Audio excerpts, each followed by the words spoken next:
तो यहाँ पे हम लोग इस वीडियो में अमोनियम क्लोराइड और बालू के मिश्रण को ऊर्ध्वपातन विधि की सहायता से कैसे पृथक किया जाता है सचित्र वर्णन देखेंगे।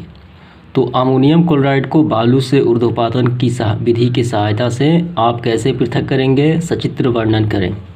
तो सबसे पहले जो आवश्यक सामग्री चाहिए वो है अमोनियम क्लोराइड एवं बालू का मिश्रण, बेसिन की रुई, स्टोव यानी ज्वाला चाहिए। इसके पश्चात हम देखेंगे कि इस मिश्रण जो है अमोनियम क्लोराइड और बालू का ये ऊर्ध्वपातन विधि की सहायता से अलग किया जाता है। तो इस सिद्धांत क्या है इस ऊर्ध्वपातन विधि का, ये पहले हम लोग लिखेंगे। इस विधि यानी ऊर्ध्वपातन में मिश्रण का एक अवयव बिना पिघले सीधे वाष्प में बदल जाता है और जो शेष अवयव होते हैं वो अवयव जो भाग होते हैं बेसिन में रह जाते हैं अवशेष के रूप में। ये तो हो गई इसके सिद्धांत के बारे में। इसके बाद हम लोग देखेंगे इसका प्रयोग।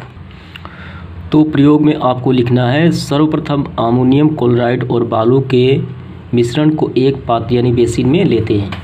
तो यहाँ पे रहा, ये रहा, देखिए ये अमोनियम क्लोराइड प्लस में बालू का जो मिश्रण है ये बेसिन है, इस पात्र में हम लिए हुए हैं। तो यहाँ पे देखिए ये अमोनियम क्लोराइड प्लस में बालू का मिश्रण है इस बेसिन में, पात्र में।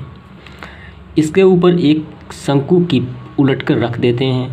तो इस मिश्रण पे एक उल्टा किया हुआ शंकु कीप रखा गया है और ये बेसिन में, तथा कीप के पतले सिरे को रुई से बंद कर देते हैं। इसका ऊपरी जो सिरा है ये पतला, इसे रुई से बंद किया जाता है। इसके पश्चात नीचे से बेसिन को गर्म किया जाता है, यहाँ पे देखिए। इसके पश्चात इस पूरे मिश्रण को गर्म किया जाता है यानी ज्वाला के द्वारा।